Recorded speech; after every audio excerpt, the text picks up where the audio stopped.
နော်များတယ်တွေ့ရတယ်ဘုရားကြောင့်လာပြီးတော့ဝမ်းသာပါတယ်ဘုရားရှင်ကောင်းကြီးပေးပါစေဘုရားကြောင့်လာခြင်းရဲ့ကောင်းကြီးလည်းရှိပါတယ်တင်အိမ်ရောက်တဲ့ခါမှာကောင်းကြီးကစောင့်နေမှာဖြစ်ပါတယ်အာမင်ဆိုတော့ဒီနေ့မှာဘာဝင်ကတယ်လဲဆိုရင်ကျွန်တော်တို့အသင်းတော်ကဒီနှစ်မှာဂျူဘလီ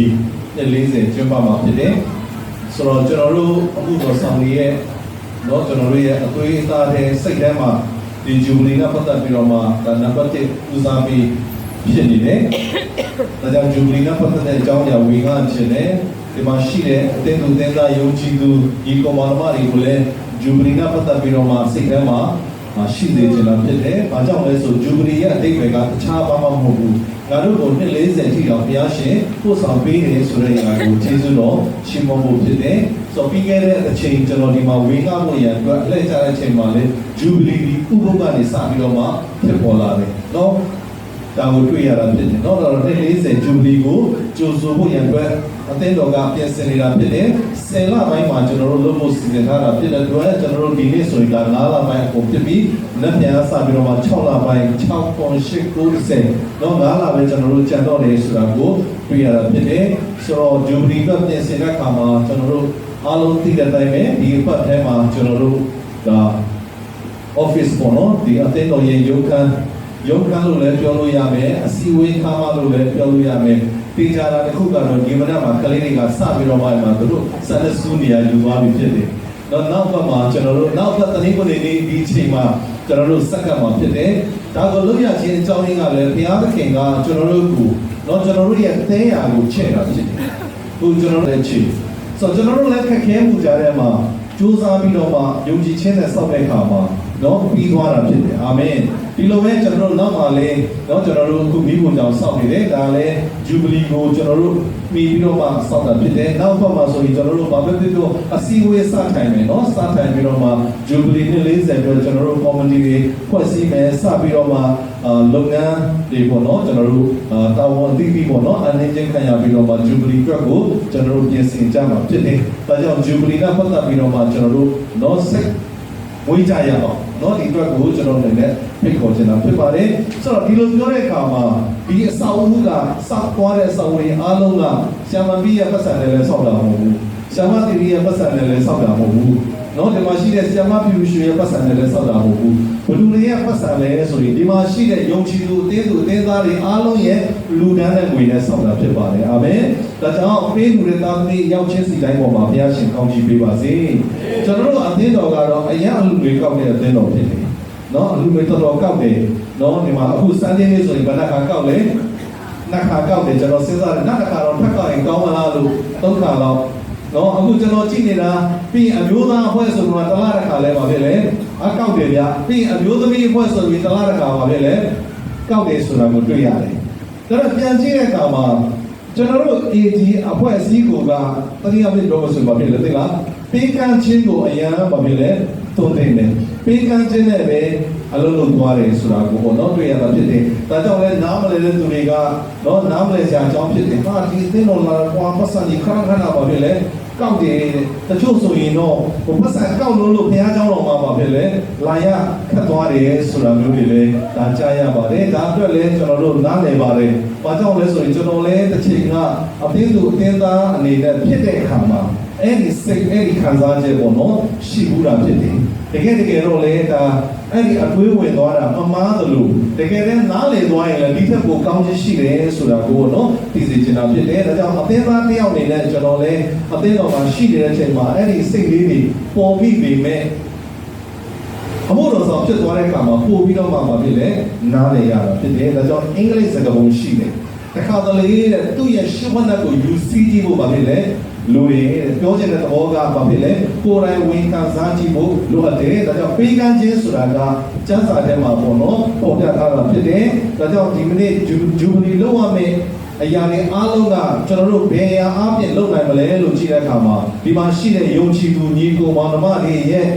ပေးကမ်းခြင်းအပြင်သာလုပ်ရမှာဖြစ်တယ်ဒါကြောင့်အသင်းတော်ကကောက်ခံတာတို့အချိန်တိုင်းရင်ပေးလို့ရတာတွေပုံမှာကျွန်တော်တို့တစ်မျိုးတော့မဖြစ်လဲမဖြစ်စေချင်ဘူးဒါကြောင့်လည်းဒီမနက်မှာအဲ့ဒီတရားတော်လေးကိုကျွန်တော်အနေနဲ့လည်းငယ်ခွန်အားပေးဝေငှချင်ပါတယ်လို့ကျွန်တော်အနေနဲ့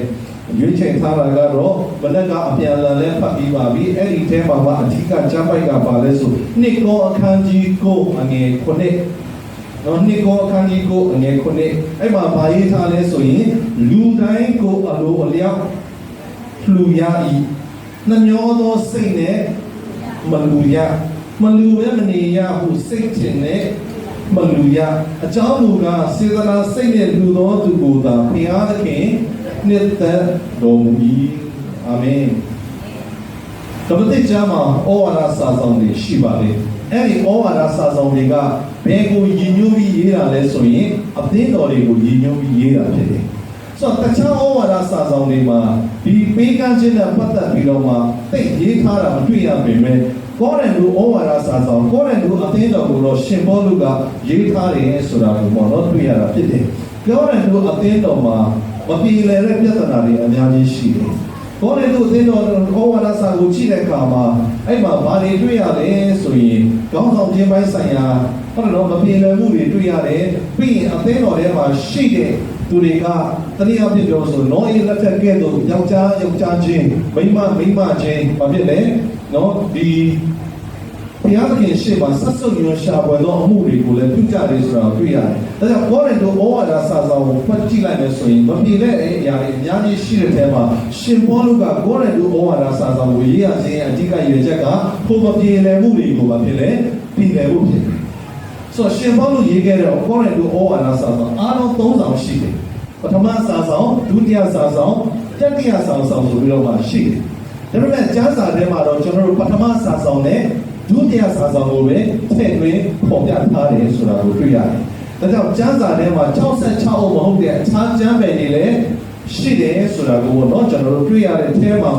ဒီနေ့အလူငွေနဲ့ပတ်သက်ပြီးတော့မှလည်းကောရန်သူအသင်းတော်ကိုတုံ့တင်ထားတဲ့အရာကိုဒီကနေ့ဒီမှာရှိတဲ့ယုံကြည်သူတွေကိုတုံ့တင်ပေါ်တော့ပုံအားပေးခြင်းတာဖြစ်ပါတယ်။အဲ့တော့နှစ်ကောအခန်းကြီးကိုငယ်9မှာပထမဆုံးစာကြောင်းကတော့ပါလေလူတိုင်းကိုအလိုလျောက်ဖြစ်လေလူရတယ်ကိုအလိုလျောက်လို့ပြောတဲ့အခါမှာအလူငွေနဲ့ပတ်သက်ပြီးတော့မှပေးကမ်းခြင်းနဲ့ပတ်သက်ပြီးတော့မှအားလုံးကကိုစိတ်သဘောကျတဲ့အတိုင်းမှာဖြစ်လေလူလို့ရပါတယ်ဟုတ်တယ်နော်အဲ့တော့အခုနကျွန်တော်တို့ဒီမှာအလူငွေနှစ်ခါကောက်တယ်ကောက်တဲ့အခါမှာကျွန်တော်တို့လူလိုက်တဲ့အလူငွေအားလုံးကဘယ်ပေါ်မှာမူတည်ပြီးလူကြတာလဲကျွန်တော်တို့ရဲ့ကိုအလိုလျောက်တရားတွေဆိုကိုစိတ်ဆုံးဖြတ်ချက်တိုင်းကိုဘာဖြစ်လဲလူကြတာဖြစ်တယ်ဒါပေမဲ့လူတဲ့နေရာမှာကိုယ်စိတ်ဆုံးဖြတ်ချက်လေးတော့ပါရမယ်ဖြစ်တယ်လို့တော့ပါဖြစ်လေမလူရဘူးအခုကျွန်တော်ဆိုရင်အိမ်လုံးကအလူငွေဆိုရင်တော့တရားနာလေးတွေထည့်တယ်ဒါပေမဲ့နည်းနည်းလေးကြီးလာတဲ့အခါမှာကိုမဖြစ်လို့သိလားငါကျတော့ဘုရားကိုအလူငွေတရားထည့်ပြီးတော့မှဟုတ်တယ်နော်ဘုရားကြောင့်ပြီးရင်900ဘူးလောက်တော့ငါဘာဖြစ်လဲမုံစားတယ်ဆိုတော့ဘုရားသခင်ပေါ်မှာဘာဖြစ်လဲအပြစ်ရှိသလိုခံစားတဲ့အခါမှာကိုယ်နိုင်သလိုဘာဖြစ်လဲသိလားထည့်လာတယ်အခုဆိုရင်ဒီဘုရားကြောင့်ရောက်တာနဲ့ဟုတ်တော့အလူငွေကောက်တဲ့ချိန်ကျမှပတ်ဆိုင်အိမ်ထဲကတွေ့ကြရရှောက်ထည့်တာတော့မဟုတ်အိမ်ကလေးကနေပြီးတော့မှငါဘုရားရှင်ကိုဘာဖြစ်လဲဘယ်လောက်ထည့်လဲအခုအမှန်တမ်းပြောမယ်ဆိုရင်ဘုရားသခင်ကျွန်တော်ကတနည်းနည်းနေ့မှာစားရမရှိရင်တော့အလူငွေထည့်เสียအနည်းဆုံး1000တော့ဘုရားရှင်ပါဖြစ်လေပြင်ဆင်ပေးပါကျွန်တော်က1000လည်းမထည့်ချင်ဘူး9000လည်းမထည့်ချင်ဘူး1000ပဲပါဖြစ်လေပြင်ဆင်ပေးပါလို့ကျွန်တော်ပြောတဲ့အခါမှာဘုရားကိုဆုတောင်းတဲ့အခါမှာအမြဲတမ်းတနည်းနည်းနေ့အလူငွေထည့်ဖို့အချိန်ရောက်လာပြီဆိုရင်ကျွန်တော်လည်းထဲမှာထည့်ဖို့ပါဖြစ်လေသိလားအလူငွေ1000ကတော့ဘုရားရှင်အနည်းဆုံးပြင်ဆင်ပေးတယ်ဆိုတာကိုတွေ့ရတာဖြစ်အာမင်ပြောချင်တာကဘာလဲဆိုရင်လူတဲ့အခါမှာကိုယ်စိတ်ဆုံးဖြတ်ချက်နဲ့ကိုယ်လူရတာဖြစ်တယ်။ဒါကြောင့်ကိုရောက်လာတဲ့အခါမှာတွေ့ကြရဟုတ်တယ်နော်50တန်လေးတွေ့တနည်းအားဖြင့်ပြောချင်တာကိုယ့်ရဲ့အိတ်ကထဲမှာတော့1000တန်လည်းရှိမယ်900တန်လည်းရှိမယ်50တန်လည်းရှိမယ်အလူငွေကောက်တဲ့အခါကျမှအိတ်ကထဲကိုနိုင်ပြီးတော့မှဟုတ်တယ်နော်900တန်လေးပြီးရတဲ့နဲ့200တန်လေးပြန်ပြီး200တန်ပြီးရတဲ့နဲ့100တန်လေးပြန်ပြီးနောက်ဆုံးပါဖြစ်လေ50တန်ယူပြီးထက်တာမျိုးလည်းပါဖြစ်လေမဖြစ်စေချင်ဘူးအဲ့တော့ငါဘုရားသခင်ကိုဘယ်လောက်ထည့်မလဲဆိုတော့ကောင်းသောဆုံးဖြတ်ချက်လေးတစ်ခုတော့ပါဖြစ်လေထားစေချင်တယ်ဒါကြောင့်လဲဟာတာလေးတွေပေါ်လာတာလေလမ်းမှာတဲ့900ဟို50တန်နေ100တန်နေ200တန်တွေကဘယ်လိုနဲ့တွေ့လဲဆို9000တန်နေ1000တန်တွေနဲ့တွေ့တယ်တဲ့အဲ့တော့9000တန်1000တန်ကမေးတယ်တဲ့မင်းတို့ဘယ်ကပြန်လာလဲလို့မေးတဲ့အခါမှာ50တန်နဲ့100တန်ကဘာပြောလဲဆိုငါတို့ဘုရားကျောင်းကပြန်လာတာတဲ့ ပြောချင်တဲ့သဘောကဘုရားကျောင်းမှာပါပဲရှိလေ90တန်100တန်လေးတွေပဲရှိတယ်အဲ့ဒါနဲ့9000တန်နဲ့1000တန်ကပြောတယ်ငါတို့ဘုရားကျောင်းဆိုတခါမှမဖြစ်လေမရောက်ဘူးတဲ့ပြောချင်တဲ့သဘောကဘုရားကျောင်းမှာပါဖြစ်လေ9000တန်လေး1000တန်တွေပါဖြစ်လေသိမတွေ့ရဘူးကျွန်တော်တို့ငယ်ငယ်တုန်းကမှာမိမိရဲ့စိတ်ဆုံးဖြတ်ချက်နဲ့မိမိလူရမှာဖြစ်ပါတယ်သို့တော်ညာလဲထိုစိတ်ဆုံးဖြတ်ချက်နဲ့အညီလူနိုင်ဖို့ရအတွက်ကတော့ကျွန်တော်တို့ကအရင်ဆုံးပါဖြစ်လားသိလားသင်ယူဖို့ရအတွက်လိုအပ်တယ်အခုကျွန်တော်ဖတ်သွားတဲ့နိကောခန်းကြီးကိုအငယ်9မှာကျွန်တော်ဖတ်သွားတာဖြစ်တယ်ဒါပေမဲ့အဲ့ဒီ9ကိုမရေးခင်အပေါ်မှာ6လေးငယ်ပါတယ်အဲ့ဒီ6ကမရေးထားတယ်သိလားအနည်းငယ်သောမျိုးစေ့ကိုကျင်းသောသူသည်စပါးအနည်းငယ်သာရိတ်ရမယ်များစွာကျင်းရင်ဘာဖြစ်လဲများစွာရိတ်ရမယ်ဆိုတဲ့အရာကိုအရင်သင်ယူခိုင်းတယ်ရှင်ဘောလူကပြီးမှအငယ်9ရောက်လာတဲ့အခါမှာဘာစပြောလဲလူတိုင်းကိုအလိုအလျောက်လူရည်နည်းနည်းပဲလူရည်နည်းနည်းပဲရမယ်တဲ့များများလူရည်ဘာဖြစ်လဲများများရမယ်လို့အရင်သွန်သင်ပြီးမှကဲမင်းတို့ဘလောက်လူမလဲကိုအလိုလျောက်လူလို့ရပါတယ်ဆိုတော့ရှင်ဘောလူကစပြောတဲ့အခါမှာတချို့ကသင်ယူပြီးတဲ့အခါမှာအသက်နိုင်ဆုံးဘာဖြစ်လဲများများပဲလူကြတယ်တချို့ကမတင်ယူမိတဲ့အခါမှာနည်းနိုင်သမျှအလူငွေဆိုရင်ဘာဖြစ်လဲနည်းနည်းထည့်ကြတယ်ဒါကြောင့်ကိုအလိုလျောက်လူတွေထဲမှာကျွန်တော်တို့နည်းနည်းထည့်ခြင်းများများထည့်ခြင်းဆိုတာကကျွန်တော်တို့ပေးကမ်းခြင်းနဲ့ပတ်သက်ပြီးတော့မှဘလို့တင်ယူမိလဲဆိုတဲ့ပုံမှာလဲမူတည်တယ်ဆိုတာကိုပေါ့နော်ကျွန်တော်တို့ပထမတစ်ချက်အနေနဲ့တွေ့ရတာဖြစ်တယ်ဒုတိယတစ်ချက်ဘလို့ရေးထားလဲနှမျောသောစိတ်နဲ့မလူရဒီနေ့လူတဲ့အခါမှာနှမျောတဲ့စိတ်တော့ဘာဖြစ်လဲမရှိဖို့ရအတွက်လိုအပ်တယ်နားလည်းမလို့ဖြစ်တယ်နော်တခါလေအသင်းတော်မှာဟုတ်တယ်နော်အေးဘာလို့လဲလို့ပြောတဲ့အခါမှာကျွန်တော်ကတော့1000ထည့်မယ်ကျမကတော့1000ထည့်မယ်အဲ့လိုပြောလို့နောက်လူတွေကလည်း1000လိုက်ထည့်ရမယ်ဘာဖြစ်လဲမဟုတ်ဘူးတော့တနည်းအားဖြင့်ပြောချင်တဲ့သဘောကကိုက1000တော့မပေးချင်ဘူးဒါပေမဲ့အချိန်ကြီးက1000ပေးလိုက်တဲ့အခါမှာအဲ့ဒါကိုဘာစိတ်လို့ခေါ်လဲနှမျောတဲ့စိတ်လို့ခေါ်တယ်ဆိုအဲ့ဒီလိုပေးလိုက်တဲ့အခါမှာအလူငွေအဲ့ထဲကို1000ဝင်သွားပြီပဲဖယားသခင်ရှင်မှာအဲ့ဒီ1000ရဲ့ကောင်းကြီးပါဖြစ်လေမခံစားရအောင်နားလည်းမလို့ထင်တယ်နော်ဒါကြောင့်လူတဲ့အခါမှာလဲနှမျောတဲ့စိတ်ပါဖြစ်လေမရှိဖို့လိုတယ်အဲ့ဒီနှမျောတဲ့စိတ်မရှိဖို့ဆိုတာလဲအရင်ဆုံးရှေ့မှာဘာလို့လဲသိလားသင်ယူရတာဖြစ်တယ်ပေးကမ်းခြင်းနဲ့ပတ်သက်ပြီးတော့မှာအာမင်ဒါကြောင့်ကျွန်တော်တို့ဒီအများကြီးသုံးသင်တာတွေရှိတယ်လေပေးကမ်းတဲ့အသက်တာဖြစ်ဖို့ရတဲ့ယုံကြည်သူတွေကအများကြီးသင်ဖို့ရှိတယ်ဒီမနေ့ကျွန်တော်တို့ဘုရားကျောင်းလာတာတော့မှနှုတ်ဆက်ကြတယ်ဟုတ်လားကိုကသူများကိုရင်နှုတ်ဆက်တာလားသူများကကိုကိုရင်နှုတ်ဆက်တာလားပြေပါဦးကိုကအရင်နှုတ်ဆက်တယ်ဆိုရင်အဲ့ဒါဘာအသက်တာရှိတာလဲပေးကမ်းတဲ့အသက်တာရှိတာသဘောပေါက်တယ်နော်ပေးကမ်းတဲ့အသက်တာရှိတာထိုင်ကုန်တစ်ခုမှာတင်ကသူများကိုထိုင်ပါလို့ပြောလို့အဲ့ဒီလူကထိုင်လာလားတော့မှလူတယောက်ကတင်မပြောခင်မှာဝင်ထိုင်သွားတာလားပြောချင်တဲ့သဘောကနားလည်မလို့ထင်တယ်နော်ဒီထိုင်ကုန်ကတင်မပြောလဲတရားကဝင်ထိုင်ပါပဲဒါပေမဲ့သူဝင်ထိုင်ခင်မှာတင်ကဒီမှာထိုင်ပါလို့ပြောရတာတင်ပါအသက်တာရှိတာလေပြီးကမ်းတဲ့တာရှိတာနားလည်မလို့ထင်တယ်နော်ဒါကြောင့်ပြီးကမ်းမှာရောက်လာတဲ့သူများလောက်ဆက်တာကိုမဆောင်နဲ့ကိုကပေးကမ်းတဲ့အသက်တာရှိကိုရင်ဆုံးပါဖြစ်လေဖြစ်ပါအာမင်ဒီလိုပဲကျွန်တော်တို့အမှုတော်ဆောင်ပါလေအရင်ဆုံးဘာဖြစ်လဲသိလားပေးကမ်းတတ်ဖို့ရန်အတွက်ကျွန်တော်တို့လိုအပ်တယ်အခုဒီမှာအဆောက်အဦဖြစ်သွားတယ်ဆိုတာကပေးကမ်းတတ်တဲ့လူတွေရှိလို့တချို့ကပတ်စံပေးတယ်တချို့ကအချိန်လာပေးတယ်ဒီမှာဆိုကျွန်တော်ကြည့်တယ်အခုချာနော်နေတိုင်းမနှက်ဆိုရင်သူလာထိုင်နေညနေပြီးမှသူဘာဖြစ်လဲပြန်သွားတယ်ဒါအချိန်ပေးတာဒါလည်းပေးကမ်းတာပဲဒီမှာကျွန်တော်တို့မန္တမိဖို့ကြောင့်ဆောက်တယ်ကျွန်တော်ကြည့်တယ်ကိုစောတူလီနော်လာတယ်ပြီးတဲ့အခါမှာအန်တီတွယ်စင်တို့လာတယ်အချိန်ဒီမှာဘာဖြစ်လဲ USC လို့လာတယ်တော့လာပြီးတော့မှလှုပ်သွားတယ်ပထမနေ့ကဆိုကျွန်တော်ဒိုင်ဘွက်တွေဒိုင်လူငယ်ဘွက်တွေခြေတက်လာတာအိုးတို့လှုပ်သွားတယ်ဒါတွေကဘာလဲဆိုရင်ပေးကမ်းတာဖြစ်တယ်ဆိုတာကိုတော့တွေ့ရတာဖြစ်တယ်ဒါကြောင့်ပေးကမ်းတက်ခြင်းကိုကျွန်တော်တို့ဘာလို့အောင်လဲဆိုရင်သင်ယူရမယ်ကျွန်တော်ကိုယ်တိုင်လည်းသင်ယူရမှာဖြစ်တယ်အခုကျွန်တော်တို့ကလကုန်ပြီ31ရက်ဆိုရင်တော့အများဖြင့်31ရက်ဆိုလူတိုင်းမှာဖြစ်လို့သိလားလာစာထုတ်တဲ့ရက်အဲ့တော့လာစာထုတ်တဲ့ရက်ဆိုရင်လူတွေကလာစာထုတ်ပြီးဆိုရင်ဘု து ကိုသတိရလဲအမှုတော်ဆောင်သတိရတယ်နော်အခုဒီမနေ့ကျွန်တော်နှုတ်ဆက်ရင်းနဲ့ဟုတ်တယ်နော်နှုတ်ဆက်ရင်းနဲ့ပေးသွားတဲ့ဘာဖြစ်လဲအလူငွေကျွန်တော်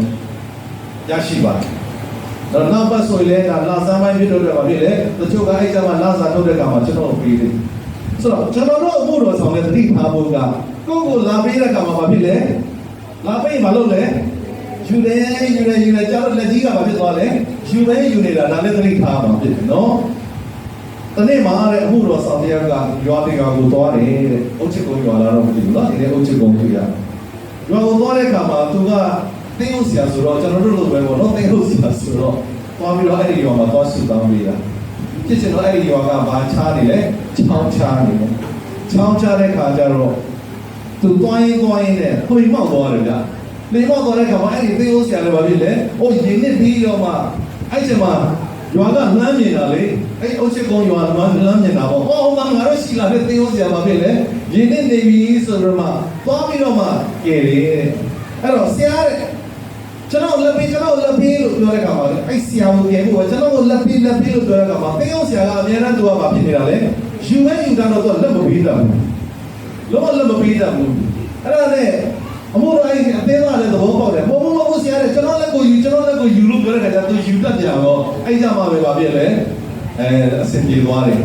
ဆိုတော့အမို့တော်ဆောင်တွေလည်းဘာပေးတတ်ဖို့ဘာဖြစ်လဲလူတွေဆိုတာကိုပြောချင်တာဖြစ်တယ်အာမင်ဒါကြောင့်ပေးကမ်းခြင်းဆိုတာကဟိုအသေးသူသေးသားမှမဟုတ်ဘူးအမှုတော်ဆောင်တို့လည်းဖြစ်တယ်ဆိုတာကိုတွေ့ရတာဖြစ်တယ်ဒါကြောင့်နှမျောသောစိတ်မရှိဖို့ကျွန်တော်တို့ဘာလို့ရမလဲသင်ဖို့လိုတယ်ဆိုတာကိုတော့နားလည်ရတာဖြစ်တယ်တတိယတစ်ချက်ကဘာလဲမလူပဲမနေရဟုစိတ်ထင်တဲ့ဘာဖြစ်လဲမလူရတခါလေမလူနိုင်တာတွေရှိတယ်တခါလေမလူချင်တာလည်းဘာဖြစ်လဲရှိတယ်ဒါပေမဲ့လူတိုင်းကိုစိတ်ထင်တဲ့အတိုင်းဘာဖြစ်လဲသိလားမလူလို့ရပြီဒါပေမဲ့အကြောင်းကဆိုလို့စကားတစ်ခုခံတယ်မလူပဲနဲ့နေလို့ရတယ်နှမျောတဲ့စိတ်ရှိလည်းမလူလို့ရတယ်ဒါပေမဲ့ဘုရားသခင်ဘာနှစ်သက်လဲဆိုတာပေါ့အကြောင်းမူကားနဲ့ဘာဖြစ်လဲခံရတယ်ဖတ်ကြည့်ရအောင်အကြောင်းမူကားစေတနာစိတ်နဲ့လူတော်သူကိုသာဘုရားသခင်နှစ်သက်တော်မူ၏ဒါကြောင့်ဒီနေ့ကစပြီးတော့မှပြန်လှူလိုက်တဲ့အရာမှသမ ्या ဘာဖြစ်ဖို့လိုရလဲစေတနာစိတ်နဲ့လူမှအဲ့ဒါကဘုရားသခင်ရှေ့မှာဘာဖြစ်သွားတာလဲနှစ်သက်ခြင်းဖြစ်သွားတာဘုရားသခင်နှစ်သက်ပြီဆိုမှတော့ကောင်းကြီးကတော့နောက်မှာပါဖြစ်လေလိုက်လာပြီဆိုတာကိုတော့တွေ့ရတာဖြစ်တယ်ဒါကြောင့်ဒီအကြောင်းအရာတွေပတ်သက်ပြီးတော့မှပေးကမ်းတဲ့အခါမှာစိတ်ထားလေးမျိုးရှိတယ်ဆိုတဲ့အကြောင်းလေးကိုပေါ့နော်ကျွန်တော်အနေနဲ့ခွန်အားပေးခြင်းပါတယ်ကိုကျော်ကြီးရေးထားလာပြီပေးကမ်းတဲ့အခါမှာစိတ်ထားပါဖြစ်လေလေးမျိုးရှိတယ်ပထမတစ်မျိုးကတော့ဘာလဲဆိုရင်နှမျောတွန့်တူသောဘာဖြစ်လဲစိတ်ထားဒီနေ့ဒီမှာရှိတဲ့ညီကောင်မတော်တွေပေးကမ်းခြင်းဆိုတာကဘာနဲ့ဆိုင်လဲသိလားကိုယ့်ရဲ့စိတ်ထားနဲ့ဆိုင်နံပါတ်1ကဘာလဲနှမျောတွန့်တူသောစိတ်ထားအဲ့ဒါကိုတနည်းရပါခေါ်လဲဆိုရင်တောင်းရပေးကမ်းအများအပြားအဖွဲ့အစည်းတွေမှာဖြစ်တယ်နော်မပေးခြင်းလည်းမဖြစ်တယ်တောင်းရပေးရတော့မှာအခုဂျူဘလီထဲမှာဖြစ်တယ်တောင်းရပေးရတော့မှာဒါပေမဲ့တချို့ပေးတယ်ဒီမှာတော့အေးမေတို့ပါလို့နော်ကျွန်တော်ကြည့်တယ်သူမသိလိုက်ဘူးကျွန်တော်တို့ဒီမှာဂျူဘလီရှိတယ်သူမသိလိုက်ဘူးသူကတော့မဖြစ်လေဘုရားကျောင်းလာတယ်ဒါပေမဲ့ဘုရားကျောင်းအပေါ်ကနေဘာကြီးညာမှန်းသူမဖြစ်လေမသိဘူးဒါပေမဲ့သူသိလိုက်တဲ့အချိန်မှာအခုပဲဘာဖြစ်နေပြီလဲနှစ်နှစ်တည်းကိုဝင်နေတဲ့အခါမှာသူပြန်တွက်တယ်ပြန်တွက်ပြီးတော့မှသူကအခု3နှစ်စာအတူချပြီးတော့မှဘာဖြစ်လဲသူ့ကိုဘယ်သူမှလည်းမပြောဘဲနဲ့ဂျူဘလီတော့သူကလုပ်နေလေပတ်စံလာပြီးတော့မှခြေနေတယ်ဆိုတာကိုတော့တွေ့ရတာဖြစ်တယ်။ဘယ်နည်းကလဲဒီမှာကိုစိုးထုတ်နေအလုပ်လာလုပ်တဲ့အခါမှာကြားရတယ်သူမိမဆရာရဲ့အောက်မိတ်ွယ်ခါမှစောင့်နေဆိုတာလေသူ့လက်ထဲမှာမရှိတဲ့အခါမှာရှိတဲ့အရာပါလေဒီလားငကရွှေငကထင်တယ်နော်ရွှေငကလေးကိုသူဖြုတ်တယ်ဖြုတ်ပြီးတော့မှဘာဖြစ်လဲလှူလိုက်တယ်တဲ့ဒါမနေ့ကဟုံးဆဲသွားတော့မန္တလာမိုင်းရဲ့ငကမှာရွှေပါဖြစ်လေအလုံးနှလုံးပြန်တွေ့ပြောကြတာရွှေငကနှစ်စုံပါဖြစ်လေပြန်ပြီးတယ်ခမ်းမတော်မှမစပိုင်သေးဘူးဒါပေမဲ့လူတဲ့လူကနောက်မှာပါဖြစ်နေပြီလေကောင်းကြီးရတယ်ဆိုတာကိုတော့တွေ့ရတာဖြစ်တယ်ဒါကြောင့်လူတဲ့အခါမှာတဲ့နံပါတ်1ဘာဖြစ်လဲနှမျောတဲ့စိတ်နဲ့မလူပြီးဖို့လိုတယ်ကျမ်းစာထဲမှာကျွန်တော်တို့ကြည့်တဲ့အခါမှာတမန်တော်ဝတ္ထုအခန်းကြီး9ပြီးခဲ့တဲ့ဘက်ကကျွန်တော်တို့ပါလေတရှင်တော်ဝိညာဉ်တော်ဆင်းကြွတဲ့နော်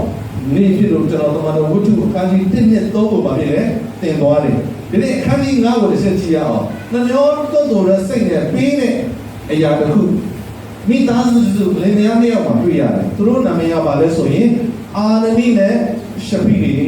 ေနော်အာရနီနဲ့ရှပိတွေသူတို့နှစ်ယောက်ကနော်မဖတ်တော့ဘူးအခန်းကြီးကမလဝတ္ထုအခန်းကြီး9ငယ်တစ်ကနေစပြီးကြည့်တွေ့ရတယ်သူတို့နှစ်ယောက်ကဘုရားကျောင်းကိုပေးလူဖို့ရန်အတွက်ဘာဖြစ်လဲအစီအစဉ်ရှိတယ်အဲ့ဒီကိစ္စကဘာလဲဆိုတန်ရှင်တော်ဝိညာဉ်တော်ဆင်းကြွတဲ့အခါမှာလူတွေကတန်ရှင်တော်ဝိညာဉ်တော်နဲ့တင်းဝါပြီးတော့မှဒီပေးကမ်းခြင်းနဲ့ပတ်သက်ပြီးတော့မှအယံကိုဘာဖြစ်လဲသိလား strong ဖြစ်နေတဲ့အချိန်အားကြီးနေတဲ့အချိန်ဘယ်လောက်နဲ့လူတွေအားကြီးလဲဆိုသမန်တော်ဝိတုနဲ့မှာတဲ့ကိုပိုင်နဲ့ညီခွက်တွေအိမ်တွေကိုတော့မှဘာဖြစ်လဲရောက်ပြီးတော့မှဘုရားကျောင်းကိုလာပြီးတော့မှအဲ့ငွေတွေပုံပြီးတော့မှလိုအပ်တဲ့ဘုရားရှင်အမှုတော်မြတ်ထဲမှာသုံးလို့ဖြစ်တယ်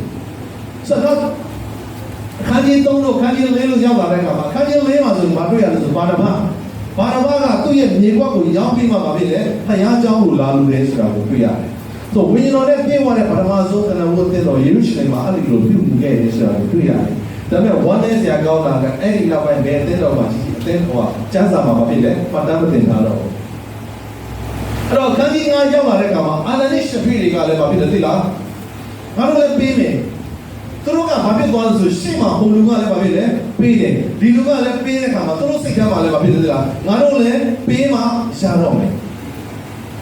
ပေးချင်လို့မဟုတ်တော့ငါတို့လည်းဘာဖြစ်လဲပေးမှရတော့မယ်ဆိုတော့မှသူတို့စိတ်ထဲမှာမရှိလဲဆိုရင်နှမျောတဲ့စိတ်ရှိနောက်ဆုံးမတတ်နိုင်တဲ့အခါမှာ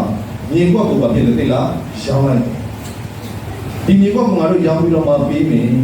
ကိုမြေကွက်ကိုရောင်းပြီးပေးတာပဲဘာပြဿနာရှိလို့ဒါပေမဲ့တကယ်ပေးခံနေကြတော့လင်မယားနှစ်ယောက်တိုင်ပင်နေငါတို့တက်ဝဲပဲပါဖြစ်တယ်ပေးရအောင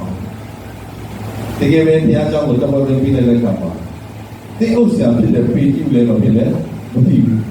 းအတင်းသူတင်သားနေတယ်တက်ဝဲပဲပေးတယ်ဆိုတာကိုမသိဘူးဒါပေမဲ့အတင်းတော်ကိုဥဆောင်နေတာကဘူးလေတန်ရှင်တော်ဝင်နေတော့ဒီနေ့ညီကောင်မောင်နှမတို့တခါလေသင်ပါလို့လည်းကျွန်တော်တို့မသိပါဘူးဒီကောင်းတာလုပ်တာလည်းကျွန်တော်တို့မသိလိုက်တဲ့အချိန်ရှိတယ်ဒါပေမဲ့ဘုရားရှင်ကောင်းကြီးပေးနေတယ်အာမင်ဒီလိုပဲသင်ဆိုးတာလုပ်လိုက်တဲ့အချိန်လည်းကျွန်တော်တို့မသိလိုက်ဘူးကျွန်တော်သိလိုက်တော့လာပြီးတော့မှဟုတ်တယ်နော်ကိုဆိုးခြင်းကိုဘာဖြစ်လဲပြင်ပေးလို့ရတယ်ဒါပေမဲ့မသိလိုက်တဲ့ကျွန်တော်တို့မသိလိုက်ပေမဲ့အတင်းတော်ကိုအမြဲတမ်းတန့်ရှင်းရင်းနဲ့အတင်းတော်ကိုအမြဲဘာဖြစ်လဲသိလားအနာတရားမဖြစ်အောင်လုပ်ပြီးတာဘူးလဲဆိုရင်တန့်ရှင်းတော့ဝင်တော်ပဲအဲ့တော့အာနိုင်နဲ့ရှပ်ပြီးပဲနိုင်ပိုင်းတွင်မှာလင်မယားနှစ်ယောက်ဆိုတော့ဘာဖြစ်လဲတည်သွားတယ်ဘာလို့တည်သွားတာလဲကိုယ့်ပစ္စည်းနဲ့ကိုယ်တည်သွားတာကိုယ့်မြေကွက်ရောက်ပြီးတော့မှတဝက်ပဲဘုရားကျောင်းကိုပေးတာဘာဖြစ်လို့တည်သွားလဲကျမ်းစာထဲမှာတော့ရေးထားတယ်ဘုရားကျောင်းနဲ့လာပြီးတော့မှဘာဖြစ်လဲသိလားမှုတာပြောတယ်ဟုတ်ပါတော့ဘုရားကျောင်းနဲ့လာပြီးဘာဖြစ်လဲမှုတာပြောတယ်တကယ်ဆိုငကိုရငါတို့တဝက်ပေးမယ်ဆိုလည်းဘာဖြစ်လဲရတာပဲပြဿနာမရှိဘူးဟုတ်တယ်နော်အပြည့်ပေးမယ်လို့ကြံစီတယ်နော်အဲ့ကြံစီတာလည်းအသိတော်ကမသိဘူးဒါပေမဲ့ဒီနေရာနဲ့အပြည့်ပေးမယ်လို့ဆုံးဖြတ်ပြီးမှတကယ်တော့ပဲပေးတဲ့အရာကိုဝိညာဉ်တော်ဘုရားကဖြစ်လေအဲ့ဒီမူတာကိုသိတဲ့အခါမှာတဲ့သူတို့နေရာမှာဖြစ်လ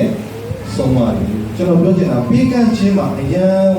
်ဝိညာဉ်တော်ရှိမှာဖြစ်လေသိလားထိရွယ်ရှာရွယ်ဖြစ်တယ်ဆိုတာကိုတော့ကျွန်တော်တို့နားလည်ရတာဖြစ်တယ်ဒါကြောင့်ပေးကမ်းခြင်းနဲ့ပတ်သက်ရင်ကျွန်တော်တို့စဉ်းစားနေရတယ်ရှိဘလူပဲလည်းမနေရပါဘူးကိုလိုလည်းလည်းဟုတ်တယ်နော်လူဖို့ပဲဖြစ်တယ်ဒါပေမဲ့လူတွေကနှမျောသောစိတ်တော်ပါဖြစ်တယ်မလူနေတဲ့ဒီတဲ့ဘုရားသခင်ကြိုက်တာကတော့ဘာဖြစ်လဲသိလားစေတနာစိတ်နဲ့လူချင်းကိုပဲဘုရားသခင်တည်တဲ့တယ်ဒါကြောင့်စေတနာစိတ်နဲ့ပေးလူနိုင်အောင်ပေးကမ်းခြင်းကိုကျွန်တော်တို့ကဘာလို့အောင်မလဲဆိုရင်သင်ယူဖို့တော့လူမေဆိုတာကိုတော့ပြောချင်တာဖြစ်တယ်ဒုတိယတစ်ချက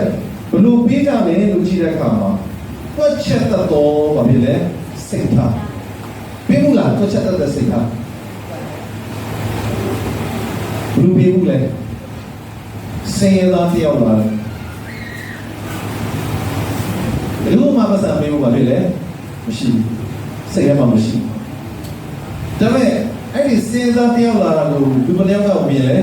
10ယောက်ကမြင်တဲ့ကောင်မှာ10ယောက်ထဲမှာတယောက်ကစဉ်းစားတယ်ဒီစင်ရသားကိုငါပေးပြလိုက်ရင်ကျန်တဲ့ဘယ်ယောက်မြင်မလဲ9ယောက်မြင်ပါဘူးအဲ့တော့သူကစင်ရသားကိုဘာအတွက်ပေးလိုက်တာလဲကျန်တဲ့ဘာဖြစ်လဲကိုယောက်ကသူ့ကိုမြင်ပြီးတော့မှဒီလူမှမြင်လေအိုးပေးတယ်နော်စီးသားတွေကိုကူညီတယ်နော်ဆိုတဲ့ဘာကိုရချင်တာလဲအချိုးကိုရချင်တာတွက်ချက်တယ်လို့ပြောတယ်အဲ့ဒါဘယ်လိုလုပ်လဲဆိုကျမ်းစာထဲမှာရှိတယ်ပါရိရှဲတွေမာသဲခန်းကြီး6ပါမာသဲခန်းကြီး6ဆိုတာယေရှုခရစ်တော်ဟောတဲ့တောင်းပေါ်သေးသလားနော်ငါ6ကိုစိတ်ကြောင်းကိုပဲဟောတယ်အဲ့မှာပါရိရှဲတွေကတဲ့သူတို့တစ်ခုကိုလူတော့မယ်ဆိုရင်သူတို့ဘာလုပ်လဲသိလားတို့လမ်းဆောင်လမ်းပေါ်မှာမန္တကြီးစောက်ပြီးတော့မှ တချင်းရဲ့အကျယ်ဖွင့်တာမို့ဘလို့ချင်းပြမလားခုတော့တက်တော့မှာပါပြီလေအုတ်ဘူဒါတကယ်လာနေဆိုတာဆိုတော့ပြောနေတာလူများပါပြီလေကြိုက်နေတဲ့တချင်းကိုပွင့်ပြီးတော့မှဟေးငါပါပြီလေလူကြီးဟေးငါပါပြီလေလူကြီးဟေးလို့ပြောတယ်ဆိုတော့သူတို့လူတွေတော့ကမ္ဘာမှာလေဟုတ်တယ်နော်ဟိုအလူရတဲ့လူကတော့ကောင်းကြီးဖြစ်ပေမဲ့လူနဲ့လူပါဖြစ်တယ်သိလားကောင်းကြီးမဖြစ်ပြန်ဘူးဘာကြောင့်လဲသူတို့လူချင်းကသူတို့ကိုလူတွေကကြည့်ပြီးတော့ဟာဒီလူပါဖြစ်တယ်သိလားတကယ်လူတွေဆိုပြီးတော့မှအဲ့လူတွေရဲ့ဘာဖြစ်လဲချီးကျူးခြင်းဒါကြောင့်လည်းယေရှုပြောတယ်လေလူတွေရဲ့ချီးကျူးခြင်းကိုခံယူခြင်းတဲ့အတွက်လူတွေခံမရတဲ့ဘာဖြစ်လဲချီးကျူးခြင်းကိုပဲရမယ်ဒါပေမဲ့ဘုရားသခင်ရဲ့ဘာဖြစ်လဲချီးကျူးခြင်းကိုတော့မခံရဘူးဆိုတာကိုကျမ်းစာထဲမှာရေးထားတာဖြစ်တယ်အဲ့ဒီလိုပြီးရင်လည်းအဲ့ဒါဘာဖြစ်လဲသိလားလုံးဝဘုရားခင်ရှေ့မှာမှားရင်းနဲ့ပေးကမ်းခြင်းစိတ်ထားဖြစ်တယ်ဆိုတာကိုတော့ကျွန်တော်တို့တွေ့ရတာဖြစ်တယ်တတိယတစ်ချက်ကိုတွားရအောင်တတိယတစ်ချက်ကဘာဖြစ်လဲတနာစာနာတတ်သောစိတ်ထားအော်ဒီချိန်မှာတော့ဂျူလီဟုတ်တယ်နော်လုံးဝမှာဖြစ်တယ်အော်အားလုံးပါလည်းဘာဖြစ်လဲပတ်စံရှိကြတာမဟုတ်ဘူးဆရာနဲ့ဆရာမတွေကလည်းသူတို့ဘာဖြစ်လဲအဲ့လောက်ကြီးတတ်နိုင်မှာမဟုတ်ဘူးအဲ့တော့ငါတို့ဘာဖြစ်လဲကူညီကြရအောင်တကယ်ပဲကူညီတဲ့လူလည်းဘာဖြစ်လဲအများကြီးရှိတော့ဘယ်လောက်ထိကူညီလဲဆိုတော့မယုံကြည်ဘူးတော့မှဘာဖြစ်လဲသိလားလာပြီးတော့မှပေးလူတွေဆိုတာကိုတွေ့ရတာဖြစ်တယ်ဒီနေ့ကျွန်တော်တို့အသင်းတော်မှာရှိတဲ့အရာတွေအားလုံးကလည်းသိလားလူတစ်ယောက်ချင်းစီတိုင်းရဲ့ဘာဖြစ်လဲပေးလူမှုတွေပါတယ်ဗျအာမင်လူတစ်ယောက်ချင်းစီတိုင်းရဲ့ပေးလူမှုတွေပါတယ်ဆိုတာကိုသိစေချင်တယ်ကျွန်တော်တို့အသင်းတော်ရဲ့နေ့ဒီစပွန်ဆာမရှိပါဘူးလုံးဝစပွန်ဆာမရှိဘူးကျွန်တော်တကယ်ကြီးတွေကျွန်တော်နဲ့အတူတူအမှုတော်တွဲဆောင်တဲ့လူတွေစပွန်ဆာရှိကြပါတယ်မကြခင်ပြီးခဲ့တဲ့လဖြစ်လေပြောစရာတော့ဒါဖြစ်လာလိမ့်မယ်โอเคဟုတ်ပြီပြောတဲ့သဘောကဘာလဲဆိုတော့တနာစာနာတတ်တဲ့စိတ်ထားနဲ့လူတွေကပြီးတဲ့အခါမှာကျွန်တော်တို့အသင်းတော်လာပါဖြစ်လေဒီနေ့ဟုတ်တယ်နော်ဒီလိုကောင်းချီးခံစားရတာဖြစ်တယ်ပြီးနာမှာဟိုတိုင်းဆောက်တယ်ပေးလူတဲ့လူရှိလို့ဖြစ်တယ်ဒီကနေ့ဒီမှာရှိတဲ့ထိုင်လုံးနဲ့ကျွန်တော်တို့ထိုင်ကြတယ်ပေးလူလို့ဖြစ်တယ်ကျွန်တော်ဒီမှာတိုက်အိမ်လာဆောက်တယ်ပေးလူလို့ဖြစ်တယ်ဒီမှာရှိတဲ့ music ပစ္စည်းတွေတွေ့ရတယ်ပေးလူလို့ဖြစ်တယ်အာမင်ဒါကြောင့်ပေးလူချင်းနဲ့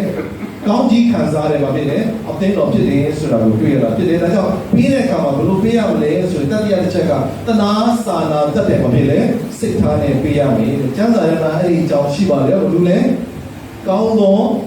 ရှမာရိလူကာခန်းကြီး30အငယ်30နဲ့30ပေါ်မှာရှိတယ်အဲ့မှာကျွန်တော်ကြည့်တဲ့အခါမှာရှမာရိကချမ်းသာတဲ့လူတစ်ယောက်တော့မဟုတ်ဘူးဒါပေမဲ့လူတစ်ယောက်ကဓမြတိုက်ခံရလို့ဒဏ်ရာရတဲ့အခါမှာသူကိုယ်တိုင်နဲ့သူ့ရဲ့ငွေမှာဖြစ်သွားတယ်သိလားကုန်သွားတယ်နော်ဘယ်နှယောက်မြန်သူများအတွက်ကိုယ့်ရဲ့ငွေအကုန်ကြည့်တတ်ခံပြီးလက်ဆောင်ပါအောင်ရှမာရိလူကတော့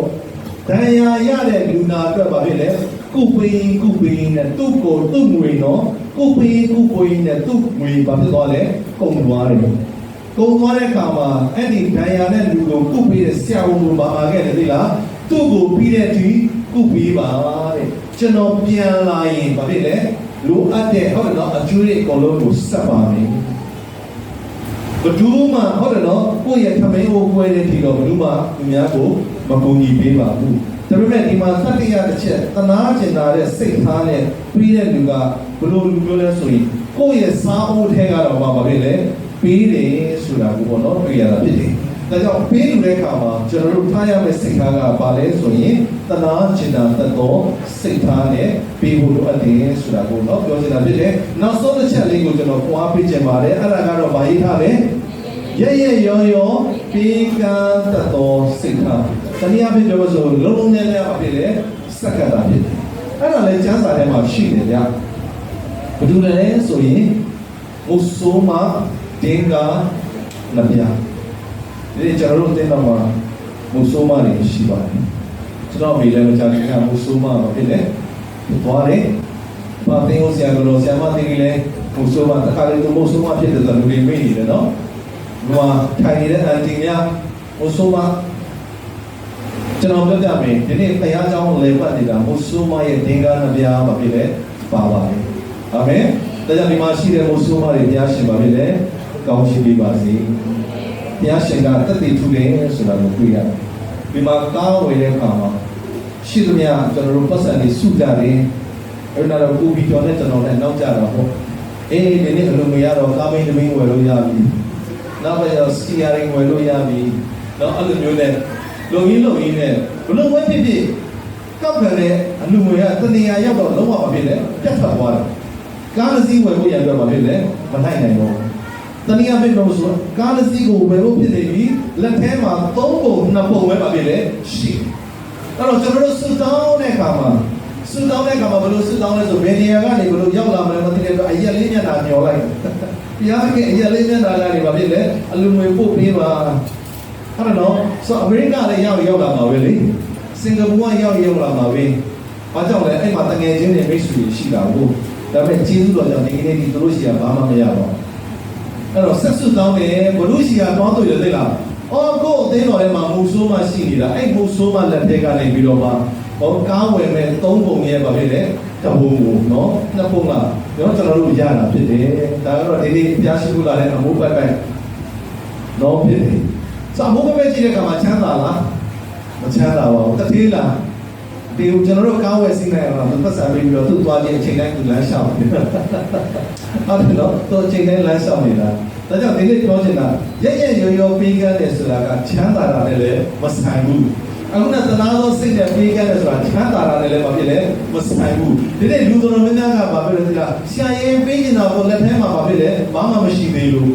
အဲ့ဘာလက်ထဲမှာဘာမှမရှိလို့မပေးချင်တဲ့လူကလေလက်ထဲမှာရှိတာလည်းဘာဖြစ်လဲသိလားမပေးပါဘူးဘာကြောင့်လဲသူကအရင်ဆုံးပေးကမ်းခြင်းကိုဘာဖြစ်လဲတည်ရင်ဖို့ရန်အတွက်လိုတာဖြစ်တယ်ဒါကြောင့်ဒီကနေ့ကျွန်တော်တို့ရတယ်အသင်းတော်ကတစ်ခုခုထားလုပ်နိုင်တယ်ဆိုတာကတခြားချမ်းသာတဲ့လူရှိရလာတာမဟုတ်ပါဘူးအာမင်ဘယ်လိုရှိရလာတာလဲ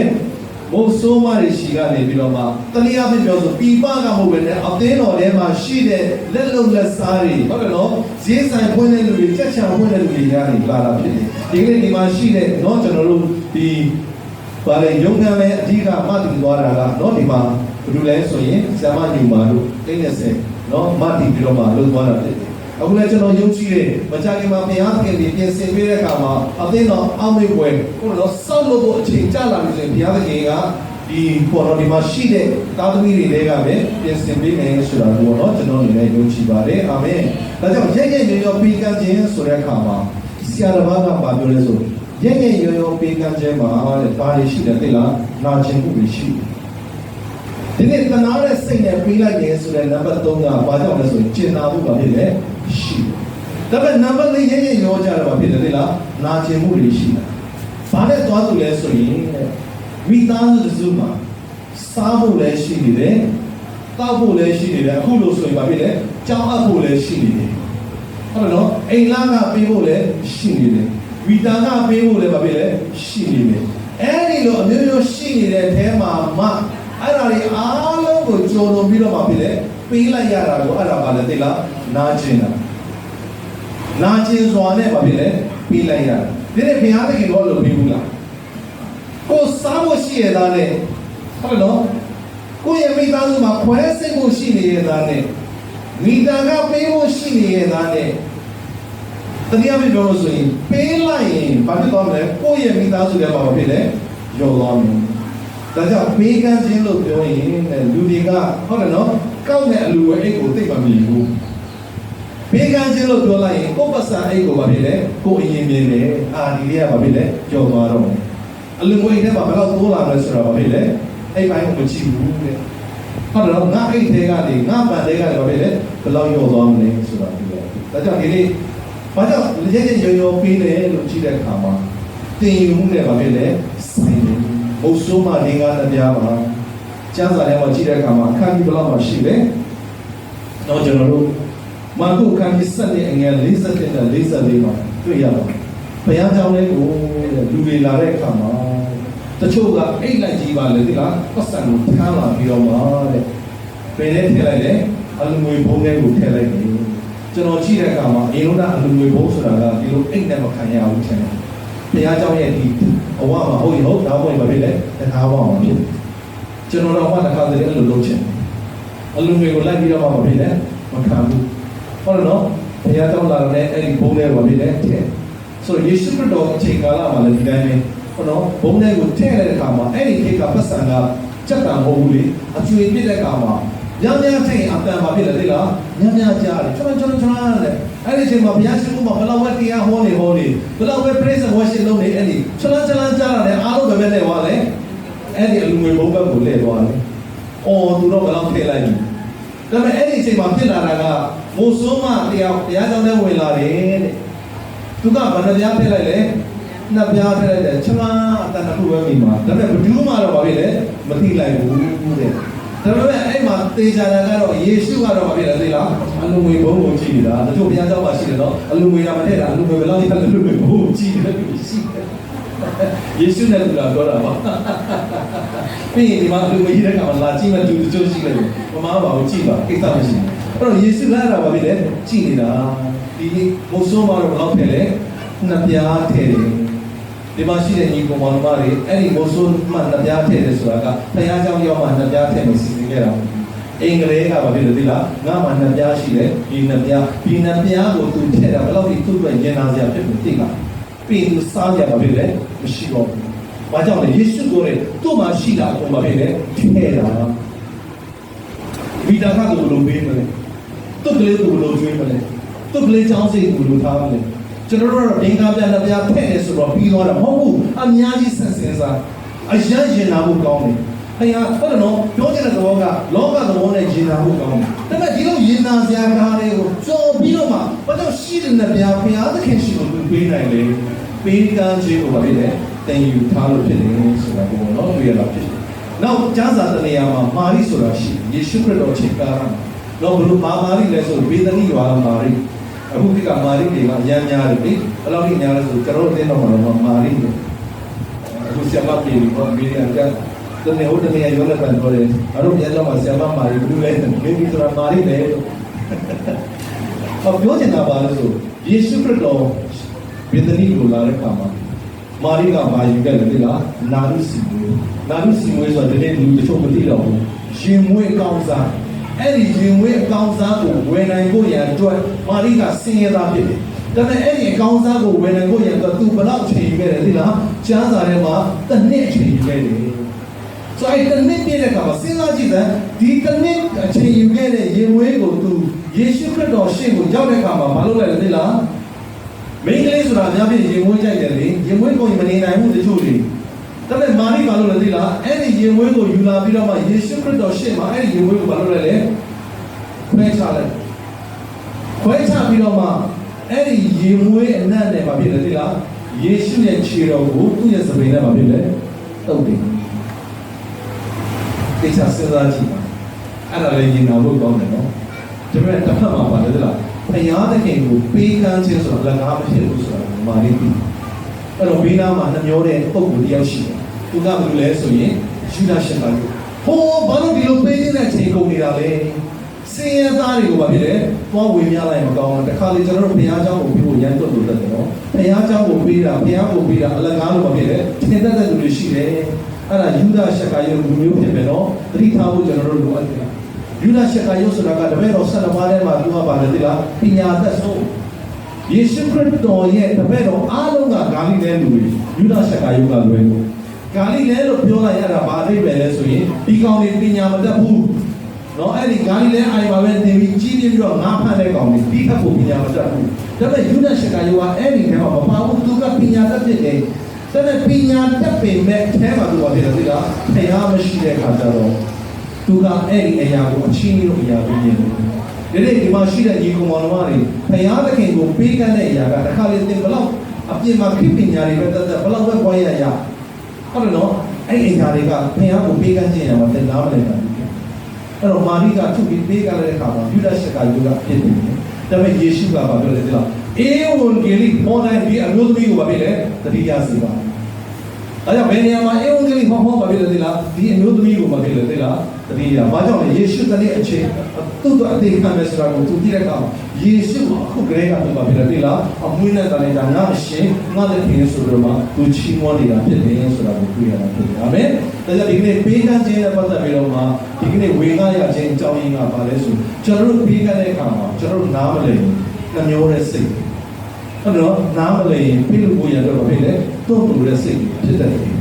ဒါကြောင့်အနေငယ် music ချင်းရင်အနေငယ်ရရမယ်များစွာချင်းရင်များစွာရတယ်ဆိုတာကဘယ်ပုံမှန်လာလဲဆိုရင်သင်ယူမိခြင်းမှလာတာဖြစ်တယ်အဲ့တော့ကျွန်တော်တို့သင်ယူမိတဲ့အခါမှာကြက်ကြက်ရောပေးကမ်းပြီးတော့မှနောက်ဆုံးရင်သာစရာအကြောင်းပြတော့ပါပဲလေဖယားသခင်အတွက်ဆိုရင်ပေးတတ်တဲ့မုဆိုးမလို့ဟုတ်တယ်နော်ဒင်္ဂနာပြတဲ့မုဆိုးမလို့ပြီးတဲ့အခါမှာဖြစ်လေနာရုစီငွေပေးတတ်တဲ့ဟောတော့မာရီလို့ကျွန်တော်တို့ဖြစ်ကြဖို့လိုတယ်ဆိုတာလေးကိုတော့ဒီမှာမှာဟောအားပေးဝေငှလိုပါတယ်ဖယားသခင်ကိုပေးကမ်းတဲ့အရာအားလုံးပြီးမဖြစ်လေအချီးနေမဖြစ်ပါဘူး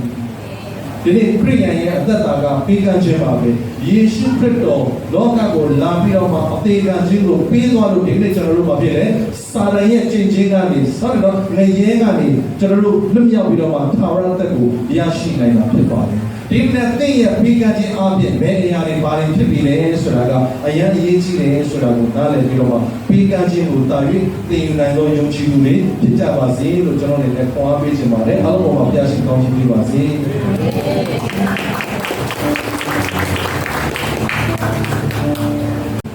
ဘာသင်ကိုဆရာတော်ဆရာမသင်ကြီးလဲဘုဆိုးမတခါလေသူဘုဆိုးမဖြစ်တဲ့လူတွေမေ့နေတယ်နော်။ဘာထိုင်နေတဲ့အန်တီများဘုဆိုးမကျွန်တော်ပြောပြမယ်ဒီနေ့ဘုရားကျောင်းလေပတ်နေတာဘုဆိုးမရဲ့ဒင်္ဂါနဗျာမဖြစ်လေပါပါတယ်။အာမင်။ဒါကြောင့်ဒီမှာရှိတဲ့ဘုဆိုးမတွေဘုရားရှင်ပါဖြစ်လေကောင်းချီးပေးပါစေ။ဘုရားရှင်ကတသက်ထူတယ်ဆိုတာကိုတွေ့ရတယ်။ဒီမှာကောင်းဝင်တဲ့အခါမှာရှိသမျှကျွန်တော်တို့ပတ်စံတွေစုကြတယ်အဲ့ဒါတော့ကိုပြီးတော့လည်းကျွန်တော်လည်းနောက်ကြတော့ပေါ့အေးဒီနေ့အလုံးမရတော့ကားမင်းသမီးဝယ်လို့ရပြီနောက်ပဲတော့စီယာရင်ဝယ်လို့ရပြီတော့အဲ့လိုမျိုးနဲ့လုံရင်းနဲ့ဘလို့ဝဲဖြစ်ဖြစ်ကောက်ခံတဲ့အလူငွေကတနေရာရောက်တော့လုံးဝမဖြစ်နဲ့ပြတ်ထွက်သွားတယ်ကားစီးဝယ်ဖို့ရတော့မဖြစ်နဲ့မနိုင်နိုင်တော့တနေရာဖြစ်တော့ဆိုကားစီးကိုဝယ်ဖို့ဖြစ်နေပြီလက်ထဲမှာ3ပုံ2ပုံပဲပါဖြစ်တယ်ရှိအဲ့တော့ကျွန်တော်တို့စတောင်းတဲ့အခါမှာစစ်တောင်းတဲ့ကမှာဘယ်လိုစစ်တောင်းလဲဆိုဘယ်နေရာကနေဘယ်လိုရောက်လာမလဲမသိတဲ့အတွက်အရက်လေးမျက်နှာမျောလိုက်ဘုရားကအရက်လေးမျက်နှာကနေဘာဖြစ်လဲအလူငွေပို့ပေးပါဟုတ်တယ်နော်ဆိုအမေရိကလည်းရောက်လာမှာပဲလေစင်ကာပူကရောက်လာမှာပဲဘာကြောင့်လဲအဲ့မှာတငယ်ချင်းတွေမိတ်ဆွေရှိတာကိုဒါပေမဲ့ကျေးဇူးတော်ကြောင့်ဒီကနေ့ဒီတို့ရှိတာဘာမှမရတော့အဲ့တော့ဆက်စွတောင်းတယ်ဘလို့ရှိတာတောင်းတွေ့တယ်သိလားအော်ကိုအသိတော်ထဲမှာမူဆိုးမှရှိနေတာအဲ့မူဆိုးမှလက်ထဲကနေပြီးတော့မှဟောကားဝယ်မဲ့3ပုံရဲ့ပါဖြစ်တယ်တပုံကိုနော်2ပုံလားကျွန်တော်တို့ရတာဖြစ်တယ်ဒါကတော့ဒီနေ့ပြရှိလို့လာတဲ့အမှုပိုက်နော်ဖြစ်တယ်စာမိုးပဲကြည့်တဲ့အခါမှာချမ်းသာလားမချမ်းသာပါဘူးတတိလားဒီကျွန်တော်တို့ကားဝယ်စီးနိုင်အောင်သူပတ်စံပြီးတော့သူ့သွားခြင်းအချိန်တိုင်းသူလမ်းလျှောက်တယ်ဟုတ်တယ်နော်သူအချိန်တိုင်းလမ်းလျှောက်နေတာဒါကြောင့်ဒီနေ့ပြောချင်တာရဲ့ရောပေးကမ်းတယ်ဆိုတာကချမ်းသာတာနဲ့လည်းမဆိုင်ဘူးအခုနဲ့တနာသောစိတ်နဲ့ပေးကမ်းတယ်ဆိုတာချမ်းသာတာနဲ့လည်းမဖြစ်လဲမဆိုင်ဘူးဒီနေ့လူတော်များများကဘာဖြစ်လဲသိလားဆရာရင်ပေးနေတာကိုလက်ထဲမှာဘာဖြစ်လဲဘာမှမရှိသေးလို့အဲ့ဘာလက်ထဲမှာဘာမှမရှိလို့မပေးချင်တဲ့လူကလေလက်ထဲမှာရှိတာလည်းဘာဖြစ်လဲသိလားမပေးပါဘူးဘာကြောင့်လဲသူကအရင်ဆုံးပေးကမ်းခြင်းကိုဘာဖြစ်လဲသိရင်ဖို့ရန်အတွက်လိုတာဖြစ်တယ်ဒါကြောင့်ဒီကနေ့ကျွန်တော်တို့ရတယ်အသင်းတော်ကတစ်ခုခုထားလုပ်နိုင်တယ်ဆိုတာကတခြားချမ်းသာတဲ့လူရှိရလာတာမဟုတ်ပါဘူးအာမင်ဘယ်လိုရှိရလဲလာတာလဲဘုဆိုးမတွေရှိကနေပြီးတော့မှတနည်းအားဖြင့်ပြောဆိုပြပကမဟုတ်ပဲနဲ့အသင်းတော်ထဲမှာရှိတဲ့လက်လုံလက်စားတွေဟုတ်တယ်နော်ဈေးဆိုင်ဖွင့်တဲ့လူတွေချက်ချံဖွင့်တဲ့လူတွေကနေလာတာဖြစ်တယ်ဒီကနေ့ဒီမှာရှိတဲ့เนาะကျွန်တော်တို့ဒီဘာလဲရုံခံလဲအဓိကမတည်သွားတာကเนาะဒီမှာဘယ်လိုလဲဆိုရင်ဇမညူမာတို့30เนาะမတည်ပြီးတော့မှလုပ်သွားတာဖြစ်တယ်အခုလည်းကျွန်တော်ယုံကြည်တယ်မကြခင်မှာဘုရားသခင်ဒီပြင်ဆင်ပေးတဲ့အခါမှာအသင်းတော်အောက်မေ့ပွဲကိုတော့စောက်လို့အချိန်ကြာလာပြီဆိုရင်ဘုရားသခင်ကဒီပေါ်တော်ဒီမှာရှိတဲ့သားသမီးတွေကပဲပြင်ဆင်ပေးမယ်ဆိုတာကိုတော့ကျွန်တော်အနေနဲ့ယုံကြည်ပါတယ်အာမင်ဒါကြောင့်ရဲ့ရောပေးကမ်းခြင်းဆိုတဲ့အခါမှာဆရာတော်ကပြောလဲဆိုရဲ့ရောပေးကမ်းခြင်းမှာတဲ့ဘာတွေရှိတယ်သိလားနာကျင်မှုတွေရှိတယ်ဒီနေ့တနာတဲ့စိတ်နဲ့ပေးလိုက်ရဲဆိုတဲ့နံပါတ်3ကဘာကြောင့်လဲဆိုရင်ကျင်နာမှုပါဖြစ်တယ်ရှိတယ်ဒါပေမဲ့နံပါတ်4ရဲ့ရောကြတော့ဖြစ်တယ်လေလားနာကျင်မှုတွေရှိတယ်ဘာနဲ့သွားသူလဲဆိုရင်မိသားစုစုမှာစားဖို့လည်းရှိနေတယ်တောက်ဖို့လည်းရှိနေတယ်အခုလို့ဆိုရင်ဘာဖြစ်လဲကြောင်းအပ်ဖို့လည်းရှိနေတယ်ဟုတ်တယ်နော်အိမ်လာကပေးဖို့လည်းရှိနေတယ်ဝီတာကပေးဖို့လည်းဘာဖြစ်လဲရှိနေတယ်အဲဒီလိုအမျိုးမျိုးရှိနေတဲ့အထဲမှာမှအဲ့ဒါတွေအားလုံးကိုကြုံလို့ပြီးတော့မှဖြစ်လေပေးလိုက်ရတာကိုအဲ့ဒါပါလေသိလားနာကျင်တာနာကျင်စွာနဲ့ဘာဖြစ်လဲပေးလိုက်ရတာ ဒီနေ့ဘုရားသခင်ကလို့ပြီးဘူးလားကိုစားဖို့ရှိရတာနဲ့ဟုတ်နော်ကိုရဲ့မိသားစုမှာခွဲစိတ်ဖို့ရှိနေရတာနဲ့မိသားကပေးဖို့ရှိနေရတာနဲ့တရားပြပြောလို့ဆိုရင်ပေးလိုက်ရင်ဘာဖြစ်သွားမလဲကိုရဲ့မိသားစုတွေမှာဖြစ်တယ်ရောသွားမယ်ဒါကြောင့်ပေးကမ်းခြင်းလို့ပြောရင်လူတွေကဟုတ်တယ်နော်ကောက်တဲ့အလူဝဲအိတ်ကိုသိမမြင်ဘူးပေးကမ်းခြင်းလို့ပြောလိုက်ရင်ကိုယ်ပတ်စံအိတ်ကိုဘာဖြစ်လဲကိုအရင်မြင်တယ်ဒီလေးကဘာဖြစ်လဲကြော်သွားတော့မယ်အလူဝဲအိတ်ထဲမှာဘယ်တော့တိုးလာမလဲဆိုတော့ဘာဖြစ်လဲအိတ်ပိုင်းကိုမကြည့်ဘူးတဲ့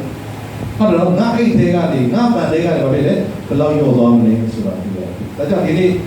ဘာကြောင့်ရက်ရောပေးတယ်လို့ကြည့်တဲ့အခါမှာတင်ယူမှုနဲ့ဘာဖြစ်လဲဆိုင်တယ်ဘုဆိုးမနေကားတရားပါကျမ်းစာထဲမှာကြည့်တဲ့အခါမှာအခန်းကြီးဘယ်လောက်မှရှိလဲတော့ကျွန်တော်တို့မာကုအခန်းကြီး7နဲ့အငယ်47နဲ့44မှာတွေ့ရပါတယ်ဘုရားကြောင့်လည်းကိုလူတွေလာတဲ့အခါမှာတချို့ကအိတ်လိုက်ကြီးပါလေဒီလားပတ်စံကိုထမ်းလာပြီးတော့မှတဲ့ဘယ်နဲ့ထည့်လိုက်လဲအလူငွေဘုံထဲကိုထည့်လိုက်တယ်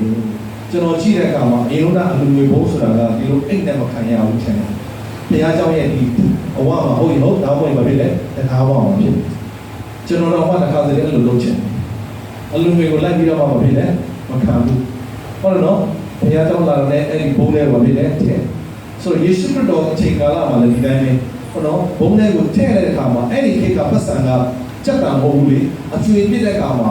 ညံ့ညံ့ထိန်အတန်မှာဖြစ်တယ်သိလားညံ့ညံ့ကြားတယ်ကျွန်တော်တဲ့အဲ့ဒီအချိန်မှာဘုရားရှိခိုးမှာဘယ်လောက်ပဲတရားဟောနေဘယ်လောက်ပဲ praise and worship လုပ်နေအဲ့ဒီကျွန်တော်ကြားရတယ်အားလုံးပဲနဲ့ဟောလဲအဲ့ဒီအလူငွေဘုံဘက်ကိုလဲသွားတယ်အော်သူတော့ဘယ်လောက်ထည့်လိုက်ပြီဒါပေမဲ့အဲ့ဒီအချိန်မှာဖြစ်လာတာကမိုးဆိုးမတရားကြောင့်လည်းဝင်လာတယ်တဲ့သူကဘယ်နှပြားထည့်လိုက်လဲနှစ်ပြားထည့်လိုက်တယ်ကျွန်တော်အတန်တစ်ခုပဲမိမှာဒါပေမဲ့ဘယ်သူမှတော့ဘာဖြစ်လဲမသိလိုက်ဘူးတဲ့ဒါပေမဲ့အဲ့မှာသေချာတာကတော့ယေရှုကတော့ဘာဖြစ်လဲသိလားအလူငွေဘုံကိုကြည့်နေတာတချို့ဘုရားကျောင်းမှာရှိတယ်နော်အလူငွေကမထည့်တာအလူငွေဘယ်လောက်ရလဲအလူငွေဘုံကိုကြည့်တယ်ရှိတယ်ယေရှုနဲ့တူတာပြောတာပါပြီးရင်ဒီမှာအလူငွေကြီးတဲ့ကောင်လာကြည့်မှသူတချို့ရှိတယ်မမပါဘူးကြည့်ပါကိစ္စမရှိဘူးအဲ့တော့ယေရှုလာတာဘာဖြစ်လဲကြည့်နေတာဒီဘုံဆုံးမှာတော့ဘယ်လောက်ထည့်လဲနှစ်ပြားထည့်တယ်ဒီမှာရှိတဲ့ညီကောင်မတွေအဲ့ဒီမိုးဆိုးမှနှစ်ပြားထည့်တယ်ဆိုတာကဘုရားကြောင့်ရောက်မှနှစ်ပြားထည့်လို့စီစဉ်ခဲ့တာအင်္ဂလိပ်ကဘာဖြစ်လဲဒီလားငါမှနှစ်ပြားရှိတယ်ဒီနှစ်ပြားကိုသူထည့်တာဘယ်လောက်ဒီသူ့အတွက်ရင်နာစရာဖြစ်လို့သိလားပြီးသူစားကြပါဖြစ်လဲမရှိတော့ဘူးဘာကြောင့်လဲယေရှုကိုယ်သူ့မှာရှိတာကိုဘာဖြစ်လဲထည့်တာဝိဒါကသူလိုပေးမလဲသူ့ကလေးသူလိုကျွေးမလဲသူ့ကလေးချောင်းစိတ်သူလိုထားမလဲကျွန်တော်တို့တော့အင်္ဂါပြလက်ပြဖဲ့နေဆိုတော့ပြီးသွားတာမဟုတ်ဘူးအများကြီးဆက်စင်စားအရန်ရင်နာဖို့ကောင်းတယ်ခင်ဗျာဟုတ်တယ်နော်ပြောချင်တဲ့သဘောကလောကသဘောနဲ့ရင်နာဖို့ကောင်းတယ်ဒါပေမဲ့ဒီလိုရင်နာစရာကားလေးကိုကြော်ပြီးတော့မှဘာလို့ရှိတဲ့လက်ပြဘုရားသခင်ရှိကိုပေးနိုင်လေပေးကမ်းခြင်းကိုဘာဖြစ်လဲတင်ယူထားလို့ဖြစ်တယ်ဆိုတာကိုတော့တွေ့ရတာဖြစ်တယ်နောက်ကျမ်းစာတနေရာမှာမာရိဆိုတာရှိယေရှုခရစ်တော်ချိန်ကာလ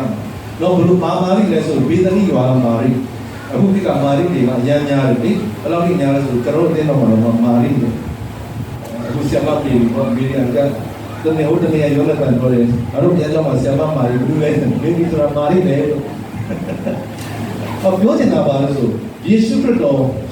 ဘေသနိကိုလာတဲ့အခါမှာမာရိကမာယူခဲ့တယ်လေလားနာရုစီမွေးဆိုတော့ဒီနေ့လူတချို့မသိတော့ဘူးရင်မွေးကောင်းစားအဲ့ဒီရင်ဝဲအကောင်းစားကိုဝယ်နိုင်ဖို့ရန်အတွက်မာရိကဆင်းရဲသားဖြစ်တယ်။ဒါပေမဲ့အဲ့ဒီအကောင်းစားကိုဝယ်နိုင်ဖို့ရန်အတွက်သူဘယ်လောက်အချိန်ယူခဲ့တယ်သိလား။ကျမ်းစာထဲမှာတစ်နှစ်အချိန်ယူခဲ့တယ်။ဆိုအဲ့တစ်နှစ်ပြည့်တဲ့အခါမှာစဉ်းစားကြည့်စမ်းဒီတစ်နှစ်အချိန်ယူခဲ့တဲ့ရင်ဝဲကိုသူယေရှုခရစ်တော်ရှေ့ကိုရောက်တဲ့အခါမှာမလုပ်လိုက်လေသိလား။မိန်းကလေးဆိုတာအများကြီးရင်ဝဲကြိုက်တယ်လေ။ရင်ဝဲကိုမနေနိုင်ဘူးတချို့တွေဒါပေမဲ့မာရိဘာလို့လဲသိလားအဲ့ဒီရင်ဝဲကိုယူလာပြီးတော့မှယေရှုခရစ်တော်ရှေ့မှာအဲ့ဒီရင်ဝဲကိုဘာလို့လဲခွဲချလိုက်ပြီးတော့မှအဲ့ဒီရင်ဝဲအနက်နဲ့ဘာဖြစ်လဲသိလားယေရှုရဲ့ခြေတော်ကိုသူ့ရဲ့စပင်းနဲ့ဘာဖြစ်လဲတုပ်တယ်တိကျစဉ်းစားကြည့်ပါအဲ့ဒါလည်းရင်နာလို့ကောင်းတယ်နော်ဒါပေမဲ့တစ်ဖက်မှာဘာလဲသိလားဘုရားသခင်ကိုပေးကမ်းခြင်းဆိုတာလည်းငါမဖြစ်ဘူးဆိုတာမာရိသိအဲ့တော့ဘေးနားမှာနှမျောတဲ့ပုံကိုတယောက်ရှိတယ်သူကဘာလို့လဲဆိုရင်ယူဒရှစ်ပါလို့ဟောဘာလို့ဒီလိုပေးနေတဲ့အချိန်ကုန်နေတာလဲ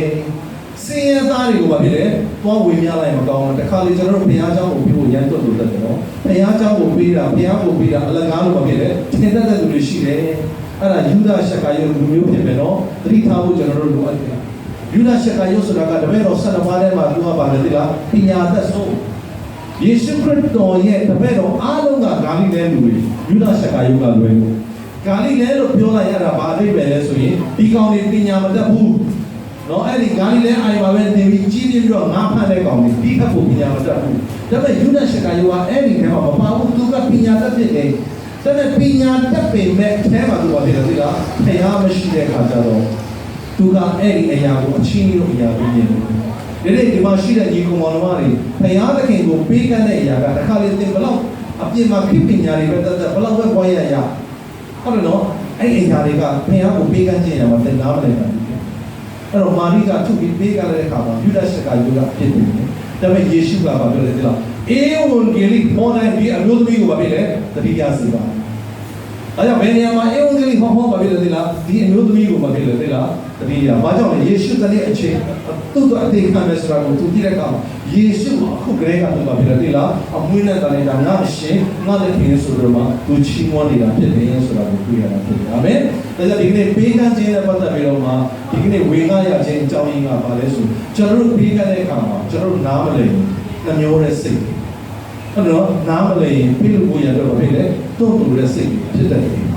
ဒါကြောင့်အနေငယ် music ချင်းရင်အနေငယ်ရရမယ်များစွာချင်းရင်များစွာရတယ်ဆိုတာကဘယ်ပုံမှာလာလဲဆိုရင်သင်ယူမိခြင်းမှာလာတာဖြစ်တယ်အဲ့တော့ကျွန်တော်တို့သင်ယူမိတဲ့အခါမှာကြက်ကြက်ရောပေးကမ်းပြီးတော့မှနောက်ဆုံးရင်သားစရာအကြောင်းပြတော့ပါပဲလေဖယားသခင်အတွက်ဆိုရင်ပေးတတ်တဲ့ဟိုဆိုးမလို့ဟုတ်တယ်နော်ဒင်္ဂနာပြားတဲ့ဟိုဆိုးမလို့ပြီးတဲ့အခါမှာဘာဖြစ်လဲနာရုစီမွေပေးတတ်တဲ့ဟောတော့မာရီလို့ကျွန်တော်တို့ဖြစ်ကြဖို့လိုတယ်ဆိုတာလေးကိုတော့ဒီမနက်မှာဟောအားပေးဝေငှလိုပါတယ်ဖယားသခင်ကိုပေးကမ်းတဲ့အရာအားလုံးဒီဘာဖြစ်လဲအချီးနေမဖြစ်ပါဘူးဒီနေ့ခရစ်ယာန်ရဲ့အသက်တာကပေးကမ်းခြင်းပါပဲယေရှုခရစ်တော်လောကကိုလာပြီးတော့မှအသေးခံခြင်းကိုပေးသွားလို့ဒီနေ့ကျွန်တော်တို့ဘာဖြစ်လဲစာရန်ရဲ့ကျင့်ခြင်းကနေဆိုတော့ငရဲကနေကျွန်တော်တို့လွတ်မြောက်ပြီးတော့မှသာဝရသက်ကိုရရှိနိုင်တာဖြစ်ပါတယ်ဒီနေ့သင်ရဲ့ပေးကမ်းခြင်းအပြင်ဘယ်နေရာတွေဘာတွေဖြစ်ပြီလဲဆိုတာကအရင်အရေးကြီးတယ်ဆိုတာကိုနားလည်ပြီးတော့မှပေးကမ်းခြင်းကိုတာ၍သင်ယူနိုင်သောယုံကြည်သူတွေဖြစ်ကြပါစေလို့ကျွန်တော်တို့လည်းခေါ်အားပေးချင်ပါတယ်အားလုံးပေါ်မှာဖျားရှင်ကောင်းချီးပေးပါစေ